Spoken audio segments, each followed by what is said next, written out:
There's an airline ticket you can buy right now that will take you somewhere the United Nations says isn't real. The flight attendants speak a language half the world refuses to recognize. And when you land, your passport gets stamped with ink that most countries consider illegal. What happens when an entire airline operates in a place the world can't agree exists? Context in one breath. Turkish Airlines flight TK730 departs from Istanbul 6 days a week and lands 3 hours later in Erkin International Airport. The destination is Northern Cyprus, a self-declared state that only one country on Earth officially recognizes: Turkey. Since 1974, the island of Cyprus has been split in two, with a United Nations buffer zone running through the capital city of Nicosia, the last divided capital in the world. Visual, split-screen map showing Republic of Cyprus in green, Northern Cyprus in gray, UN zone in blue. This isn't a story about ancient history. Right now, tens of thousands of tourists and Turkish Cypriots fly into this territory every month. Their planes legally banned from flying direct routes over most of European airspace. The airline industry calls Northern Cyprus a gray zone, a place where international aviation law bends but never quite breaks. Timeline of key events. The division of Cyprus begins in summer 1974. On July 15th, a military coup backed by Greece's ruling junta overthrows Cyprus's president, Archbishop Makarios.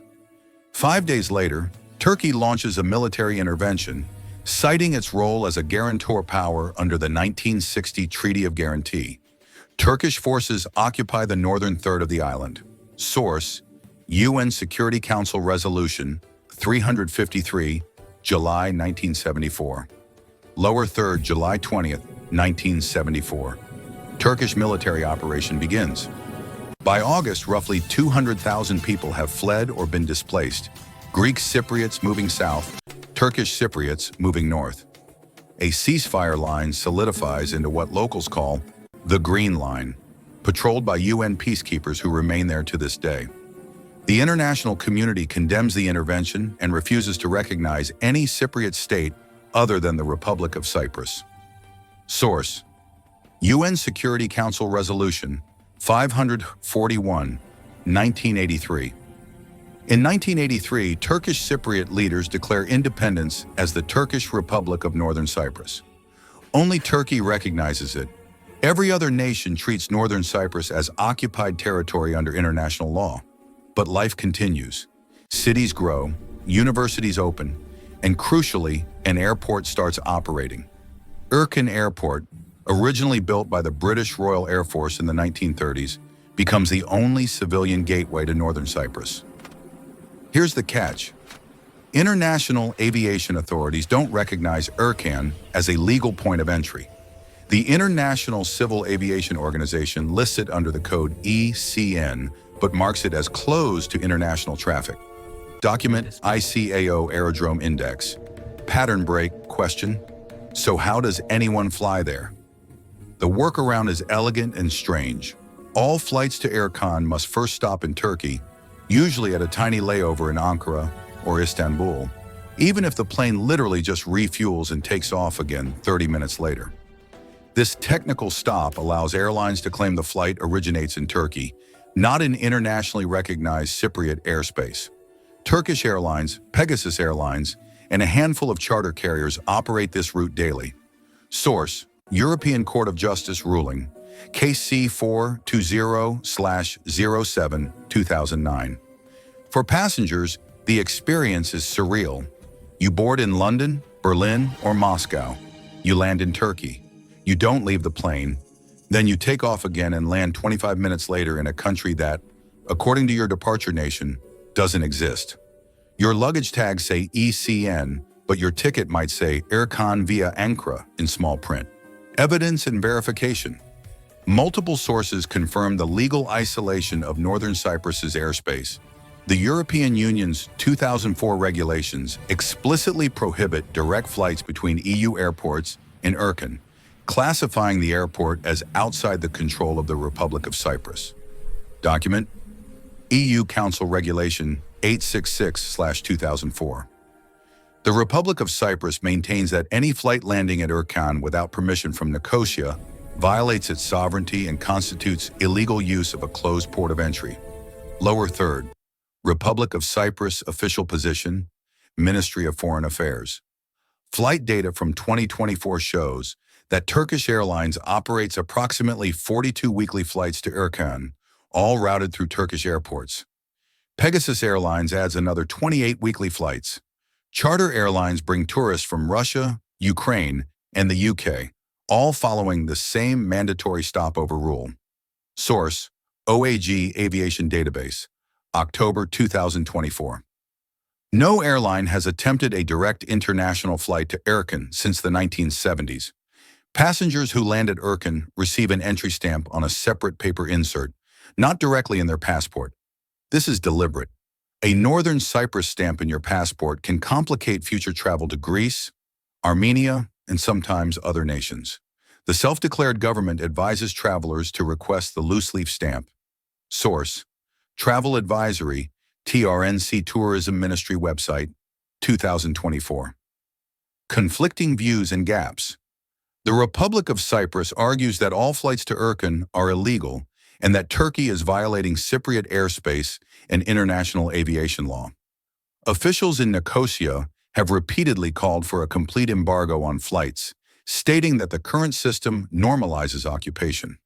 Source: Statement by Cyprus Ministry of Foreign Affairs, September 2023.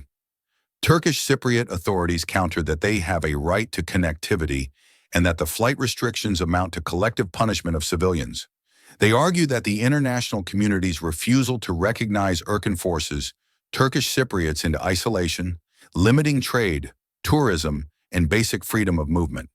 Source: Interview with TRNC Transport Minister, Cyprus Today, March 2024. Turkey's position is that it acted legally in 1974 under the Treaty of Guarantee and that the Cyprus issue remains unresolved politically, not legally. Turkish officials state that until a comprehensive settlement is reached, Turkish Cypriots deserve access to international travel. Source: Turkish Ministry of Foreign Affairs briefing, June 2024. International legal scholars remain divided. Some cite UN resolutions that call the situation legally invalid. Others point to the principle of humanitarian access and note that aviation restrictions don't apply equally worldwide. No international court has ruled definitively on the legality of the flight arrangements themselves. Source: Academic Analysis, European Journal of International Law, 2022. Human impact. For the 300,000 people living in northern Cyprus, the flight restrictions shape daily life in quiet but profound ways. A university student from Famagusta who wants to study abroad must first fly to Turkey, then catch a connecting flight. A business person attending a conference in Europe faces the same detour. Medical evacuations require coordination with Turkish hospitals because direct air ambulance flights to EU nations are prohibited. Tourism workers say the restrictions cost them visitors. A British retiree who owns a villa near Kyrenia estimates that the extra layover adds 4 hours to every trip from Manchester, and some of her friends stop visiting because of the hassle. Wedding planners report that destination weddings dropped after budget airlines cut routes, leaving only more expensive options through Istanbul. Families separated by the division face their own challenges. A Greek Cypriot woman who married a Turkish Cypriot man before the split, now in her 80s, hasn't flown directly between the two sides of the island in 50 years, even though her childhood home is 12 miles away. The UN allows pedestrian crossings at certain checkpoints, but air travel remains completely severed. Expert lens, Joker, why it matters. Aviation law experts describe northern Cyprus as the most enduring example of airspace in limbo. Imagine if your neighborhood had roads, schools, and hospitals, but the Postal Service refused to deliver mail because the zip code wasn't official. That's essentially what's happening at 30,000 feet. Sidebar: airspace sovereignty means a nation's legal control over the sky above its territory, recognized by international treaty. The situation reveals a larger tension in international law. The system is built on recognition. If most countries don't recognize your borders, your planes can't land in their airports, your banks can't process international transfers, and your students' degrees aren't automatically valid abroad. Northern Cyprus exists in physical reality, but not in legal reality for most of the world. This matters beyond Cyprus. There are other places with contested status: Abkhazia, South Ossetia, Transnistria, Somaliland. None have the same level of air connectivity as Northern Cyprus, but all face similar isolation. The question underneath is whether political disputes should extend to restricting civilian movement and commerce, or whether pragmatic exceptions should apply. Pattern break, info card. 5 territories operate airlines but lack wide recognition. Some international relations scholars argue that the flight arrangement is actually a compromise, a way to maintain legal positions while allowing practical access. Others say it entrenches the status quo and removes pressure for a political settlement. Both views coexist in policy circles with no consensus. Mini recap. Here's what we know for certain. An airline operates regular flights to a place most of the world doesn't officially acknowledge. The flights are legal under Turkish law, disputed under Cypriot law, and ignored by most international aviation authorities. Passengers travel there every day. Their journeys technically compliant but politically fraught. What we don't know is whether this system will ever change, or whether Northern Cyprus will remain indefinitely stuck in aviation limbo. The final question isn't really about flights. It's about what happens when the world can't agree on a map.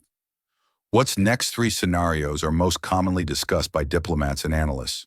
The first is renewed reunification talks between Greek and Turkish Cypriots, which could lead to a federal solution and reintegration of airspace.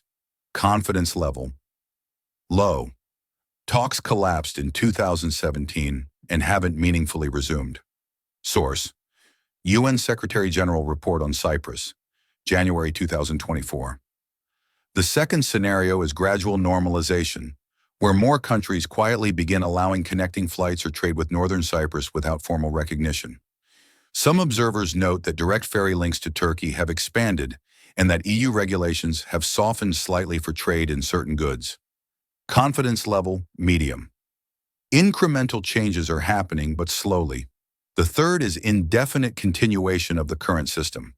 Northern Cyprus remains unrecognized, flights keep routing through Turkey, and the situation persists for another generation. Many analysts consider this the most likely outcome in the near term. Confidence level, high. Geopolitical positions have hardened, and neither side has strong incentive to compromise. A less discussed possibility is a court ruling that forces airlines to choose: comply with international law as defined by the Republic of Cyprus, or operate only within Turkish airspace. This would effectively end all flights to Irkutsk. Legal experts consider this unlikely but not impossible. Confidence level, low. Outro and CTA. The airline that flies to a place that doesn't exist isn't really about aviation. It's about the gap between what's real and what's recognized, and about the people who live in that gap every day. If this story interested you, watch our breakdown of the last divided capital, where a single city is split by a line that's been frozen for half a century, complete with abandoned airports, ghost suburbs, and a crossing point where 2 time zones meet in the same street. Source notes and disclaimer. This script references UN Security Council resolutions, EU regulations, court rulings, government statements, aviation databases, and news reporting from 2023 to 2024. The situation in Cyprus remains politically sensitive and legally complex. Positions attributed to parties reflect publicly available official statements. This script does not advocate for any political outcome and presents the dispute as ongoing and unresolved. Information is current as of late 2024 and subject to change. If you found this story informative and well presented, please consider like the video and subscribing to the channel.